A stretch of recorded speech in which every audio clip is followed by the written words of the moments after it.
And we begin at the beginning with the two best teams, according to a whole lot of people in the National Football League. You had the Buffalo Bills traveling up to Detroit to take on the 3-1-3. What up, those Detroit Lions? And a head coach that goes for it on every opportunity. And we're going to get into that later on, Troy, as to the decision-making of one East Dan Campbell and whether or not that actually cost him and this team the game.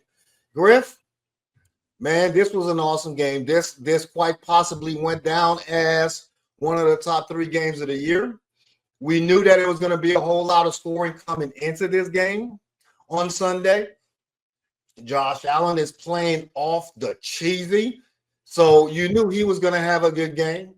You knew that both teams were going to score at least 30 points because, truth be told, for as well as their defenses has played this past year or this year up to this point, they have a whole lot of gaps to where you can take advantage, and both teams took advantage.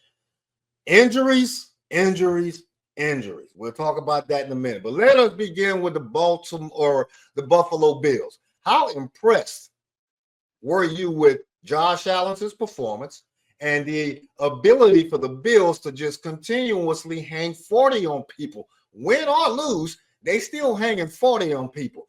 Do the Bills legit look good enough to be considered the number 1 team in the AFC above those 13-1 Kansas City Chiefs? Or was it that Detroit just has so many injuries on defense that the Bills were kind of set up for success? Which one was it? I mean, first of all, man, hey, it ain't the Bills' fault that Detroit got the injury. That's the game of football, man. It is what it is.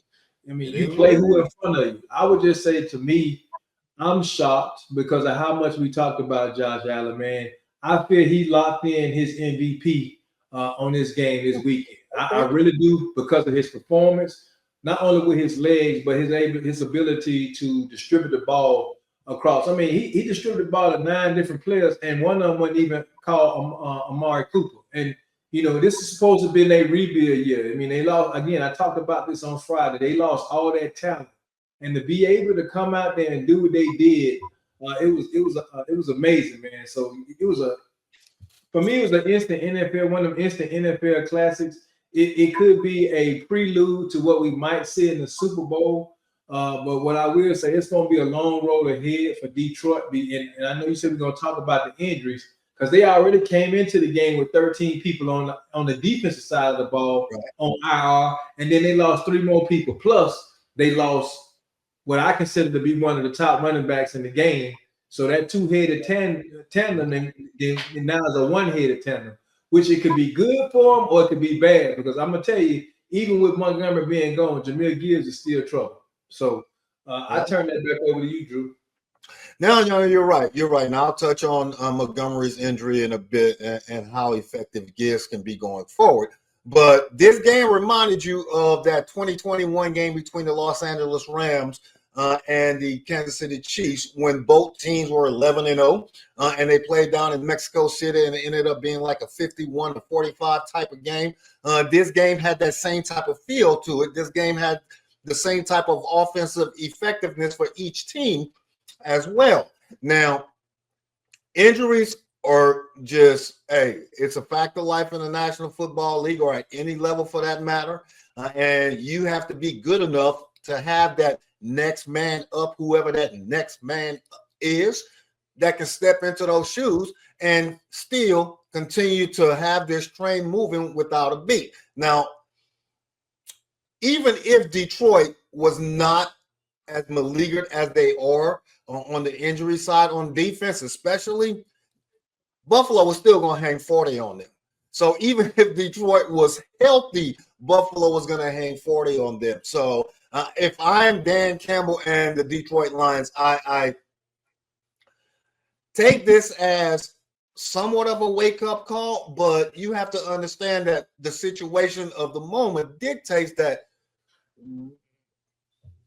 we can't necessarily stop one of the best offenses in the league, knowing that we're coming into this game with 16 or 13, as you mentioned, people on IR or injured for the defense. Leaving out of the game with 16 people on IR or injured or considered to be out for the rest of the regular season. And Dan Campbell has that philosophy. We've mentioned it several times on the show. Troy has mentioned it a couple of times that Dan Campbell is going to cost his team a victory either in the regular season or in the playoffs or the Super Bowl to make it that far. It's quite possible that onside kick with 12 minutes remaining in the game was one that we're going to talk about. And whether or not it was a good decision, but you cannot fault him because he understood the amount of injuries that his defense was going through. We, as the general audience, may not had that in our way of thinking and asking, why is he kicking an onside kick this early in the fourth quarter? But he saw in real time the lack of ability for his defense to stop anybody at any time on any play, let alone Josh Allen calling Josh Allen running plays and, doing whatever he wanted. And when you have the leading NFL MVP candidate on the opposite side who is in a rhythm and is connecting with receivers all across the field, you see that your defense is hemorrhaging. You can't stop a nosebleed. As Troy would say, you are as soft as a box of Shorman. I was going to say something else, but we'll go with Shorman.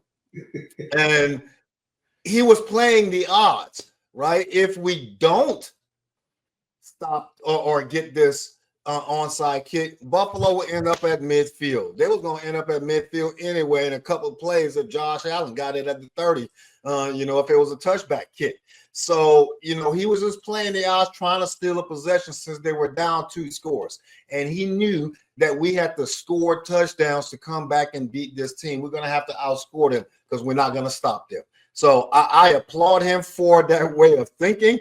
I applaud him for his aggressiveness. And if I am the Detroit Lions, I still take confidence in that I hung 42, even though it was late, on a Buffalo Bills team that many people think is good enough to make it to the Super Bowl.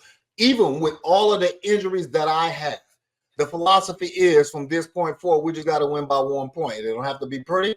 We don't have to be a shutdown defense. We don't have to be a necessarily explosive offense with Montgomery going down and increasing the workload on Gibbs, and whether or not that will allow him to shine as you are predicting, or is the additional workload going to weigh heavy since he now has the crown? What do you think?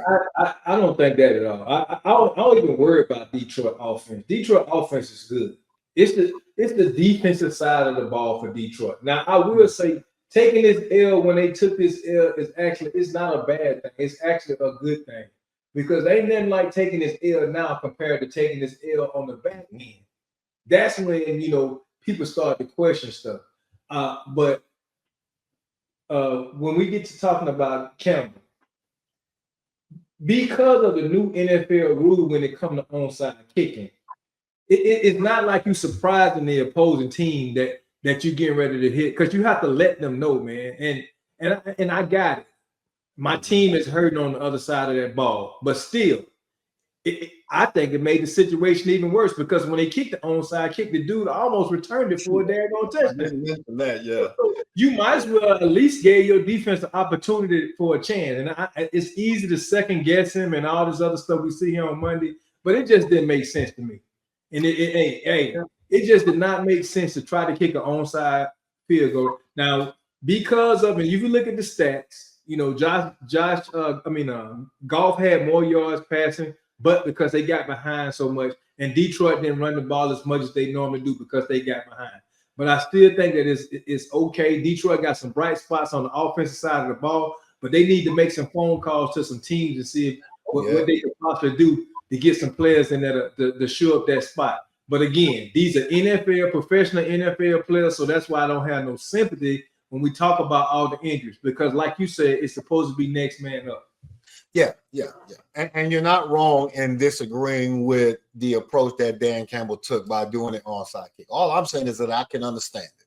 right? Yeah. And my, one additional point that I would make to support his argument is if I do kick it and we aren't able to not only stop Buffalo, but allow Buffalo to methodically walk down the field, chewing up the clock. And by the time I get it back, it's less than 5 minutes less in the game. And I'm 3 scores down instead of 2 scores down. So I can understand it, but you're not wrong.